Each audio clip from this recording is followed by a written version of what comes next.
BMS academy में आपका स्वागत है। पिछले सेशन में हमने इफ एल्स और स्विच की जानकारी ली, यानी कि कंट्रोल स्ट्रक्चर्स की जानकारी ली। इस सेशन में हम बात करने वाले हैं लूप्स के बारे में। लूप्स एक इम्पॉर्टेंट कॉन्सेप्ट है PHP में, और PHP में और ज़्यादा इम्पोर्टेंट हो जाता है क्योंकि जब आप डेटाबेस के साथ कार्य करते हैं तो काफ़ी सारी ऐसी टास्क रहती हैं जो आपको बार बार करनी होती हैं, और ऐसे केसेस में लूप आपके लिए सबसे बेहतर ऑप्शन रहता है। लेकिन आइए सबसे पहले लूप की रिक्वायरमेंट देखते हैं, हमें ये लूप एग्जैक्टली क्यों ज़रूरत है हमें इसकी।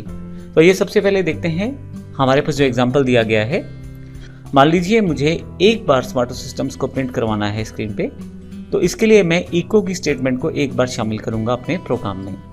अब मान लीजिए मुझे 2 बार ऐसा करना पड़े तो इको की स्टेटमेंट को मैं 2 बार शामिल कर सकता हूं अपने प्रोग्राम में।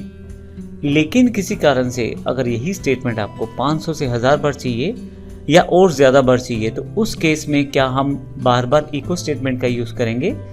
तो बड़ा टिपिकल हो जाएगा और ये प्रैक्टिकली पॉसिबल ही नहीं होगा इस तरह से आप काम कर पाएँ। इम्पोर्टेंस है, हालांकि पहले वाली 3 लूप जो हैं वो लगभग एक जैसा कार्य करती हैं। फॉर ईच जो लूप है वो एरे के साथ प्रयोग होगी। मैं आपको ये भी बता दूं कि हम अभी केवल बेसिक्स के प्रोग्राम बनाना सीखेंगे लूप्स के साथ, लेकिन जैसे जैसे हम अपने कोर्स में आगे की तरफ बढ़ेंगे हम और एडवांस प्रोग्राम्स भी बनाना सीखेंगे इन्हीं लूप्स के साथ। तो आइए सबसे पहले लूप्स का बेसिक कॉन्सेप्ट क्लियर करते हैं। तो जैसा मैंने बताया, हमारे पास 4 तरह की लूप्स अवेलेबल हैं, फॉर, व्हाइल, डू व्हाइल और फॉर ईच। हर लूप के साथ 4 पार्ट भी अवेलेबल हैं, यानी कि अगर मैं फॉर लूप की बात करूं उसके साथ भी 4 पार्ट हमें चाहिए, व्हाइल की बात करूं तो उसके साथ भी 4 और डू व्हाइल के साथ भी 4। अब ये 4 पार्ट कौन से हैं? अगर मैं यहाँ से आपको शो करना चाहूँ तो हमारे पास 4 पार्ट हमें जो चाहिए, सबसे पहले स्टार्टिंग पॉइंट। अगर आप ये कहते हैं कि कोई काम बार बार रिपीट करना है तो वो कहाँ से शुरू करना है, इसके लिए स्टार्टिंग पॉइंट हमें डिफाइन करना होता है। तो वह हमारा इनिशियलाइजेशन पॉइंट या स्टार्टिंग पॉइंट कहलाएगा, और हर एक लूप में यह ज़रूरी है। अगर किसी लूप को कहीं किसी नंबर से शुरू किया जाता है तो उसे किसी कंडीशन के साथ कहीं पे रोका भी जाएगा। मान लीजिए मुझे कोई कार्य 10 बार करना है, तो इसका अर्थ यह है कि कार्य 1 नंबर से शुरू हुआ है और 10 नंबर पर जाकर समाप्त होगा। तो ये 10 जो है हमारे पास कंडीशन है अपने कार्य को ख़त्म करने के लिए।